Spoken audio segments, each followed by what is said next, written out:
Ladies and gentlemen, my name is Sasika Vratu. I'm the Director of the European Citizen Action Service, the organizer of today's event, conference, on the occasion of the anniversary of the Treaty of Rome, 60 years. It is dedicated to the topic of freedom of movement, this fundamental right for European citizens, and its title is Freedom of Movement in the EU, a loved and feared reality. I feel obliged before our official start to share with you some thoughts about why did we choose this title. We know that even today, 60 years later, the freedom of movement is the most cherished right by the European citizens. 81% of the Europeans support it and value it. This is the most notable achievement of the European projects for citizens, and rightly so. The freedom of movement of labour is helping the European countries to cope with asymmetric economic shocks. This we have seen during the crisis.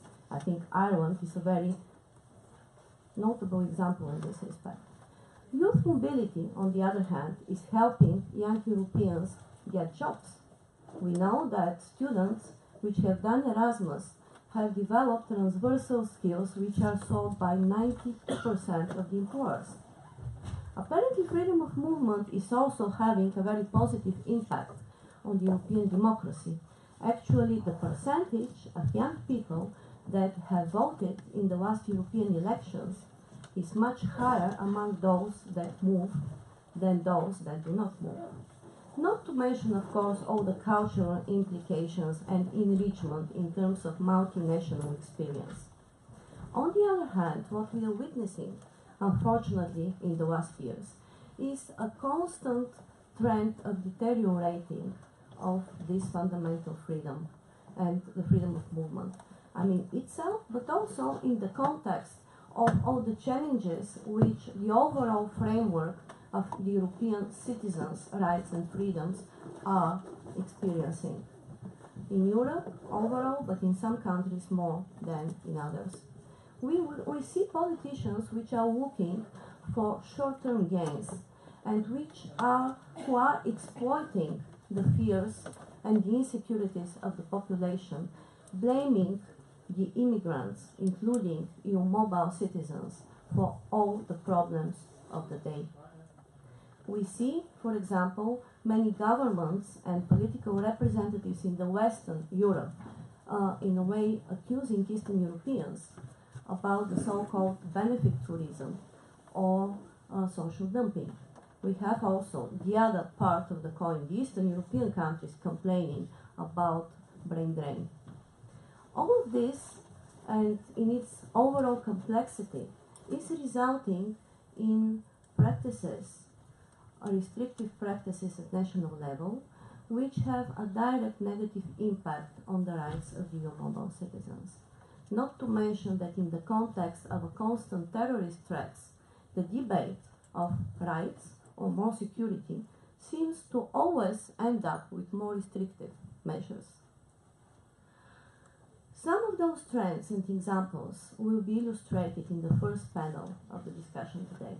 In the second panel, we will be looking into what kind of instruments we already have in place in order to counter those negative trends and maybe what other possible strategies we can adopt in order to preserve this most cherished by Europeans right and also freedom of movement. It is actually at the core of European citizenship. So this is our ambitious task for today, and it's not even, we don't have the entire day, but we have to complete it by noon. And now, let me have the privilege to invite our keynote speaker, Ms. Evans, who is member of the European Parliament and who kindly agreed to kick off today's discussion by addressing you. Please.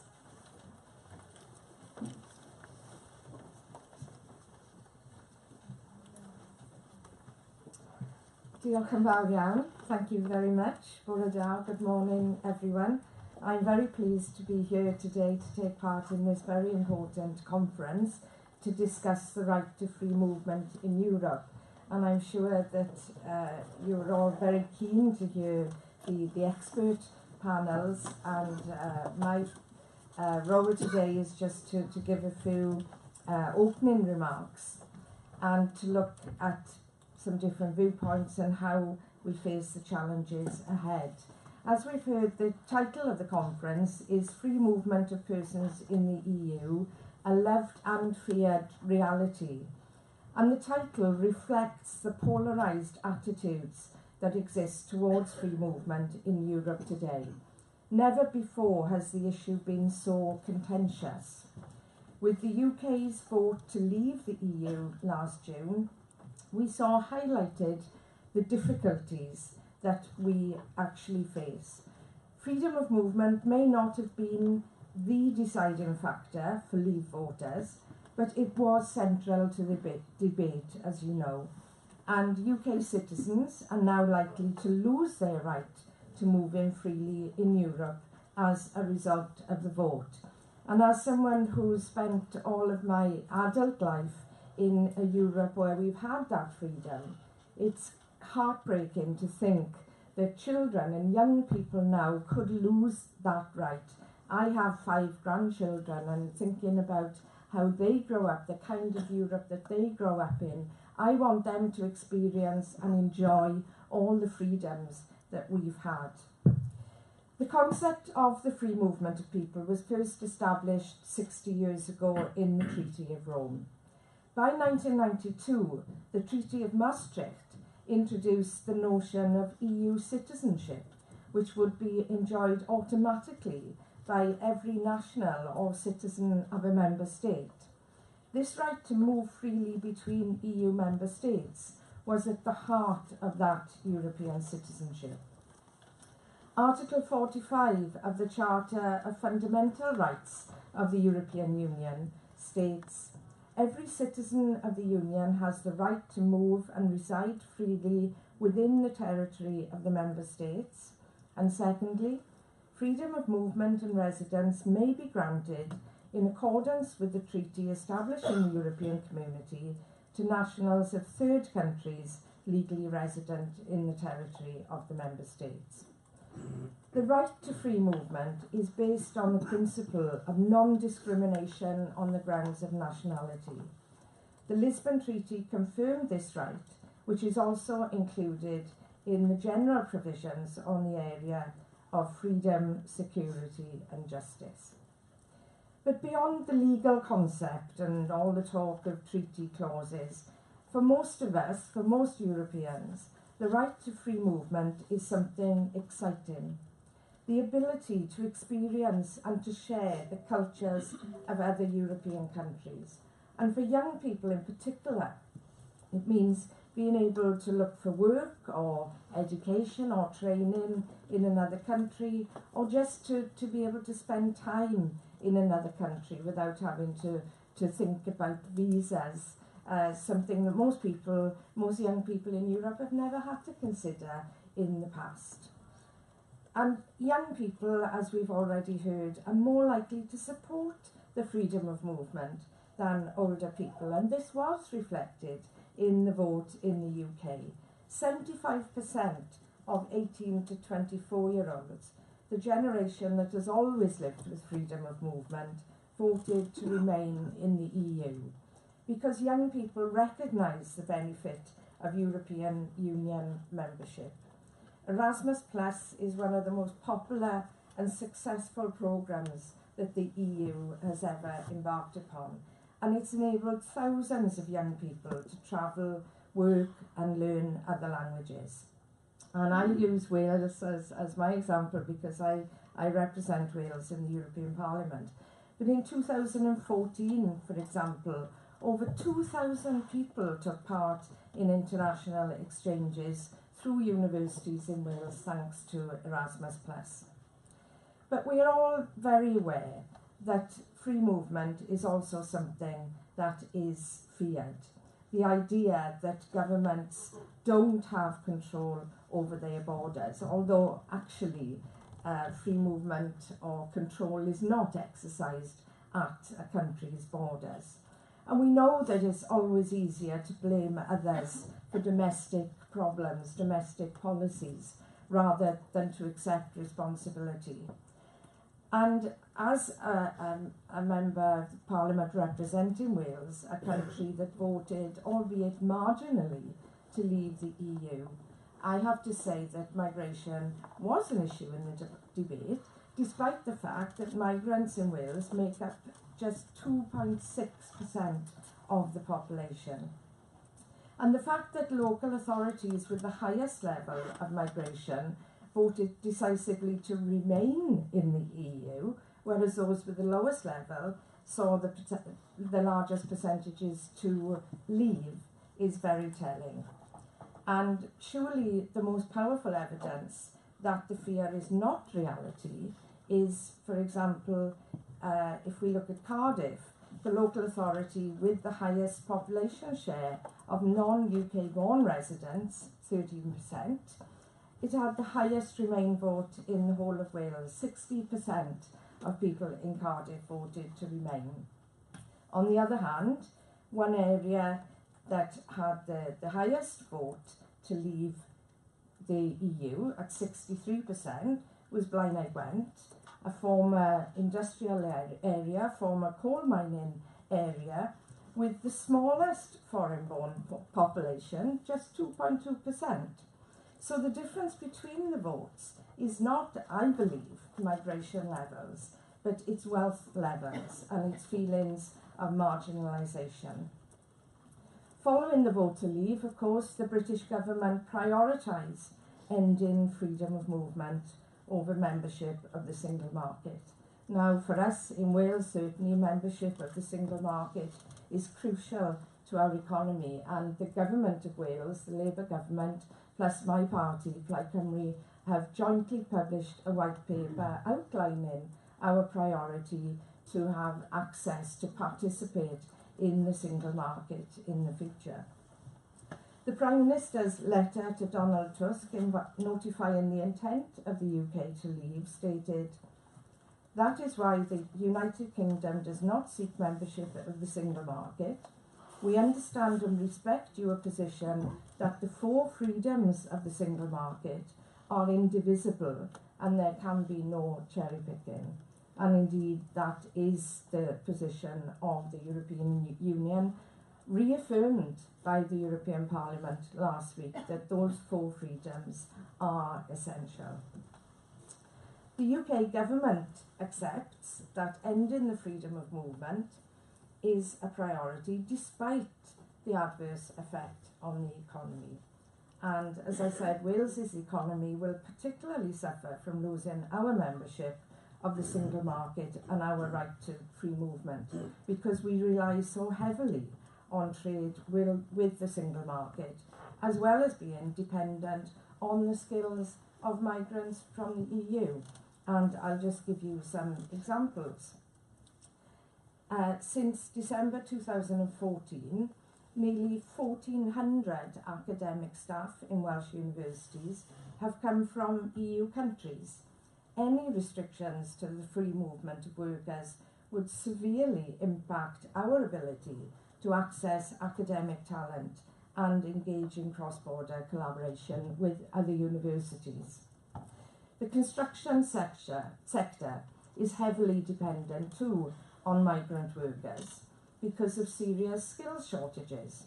The UK National Infrastructure Plan, September 2015, estimated that at least 100,000 additional construction workers would be needed by 2020. If we look at the food and drink sector in Wales, it reflects the overall position in the UK. Over 25% of the labour force is from EU countries. Nearly 50% of veterinary surgeons registered in the UK qualified elsewhere in the EU. And within meat hygiene services, more than 80% of the workforce is made up of non-British EU citizens. And if we look at the arts, the creative sector, which is really important to us in Wales, their ability to tour and operate in EU countries creates huge income for that sector, and the recruitment and retention of staff from other countries is vital to its sustainability. Wales Arts International conducted a survey that found that freedom of movement, not loss of funding, and they get considerable funding, but it was the freedom of movement that was the top concern for the arts sector.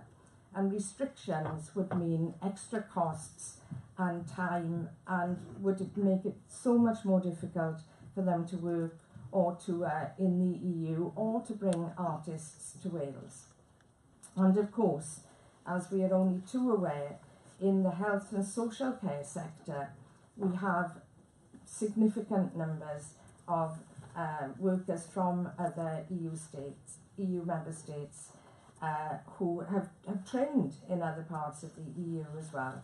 And the British Medical Association produced a report highlighting the negative effect that ending free movement would have on the health service.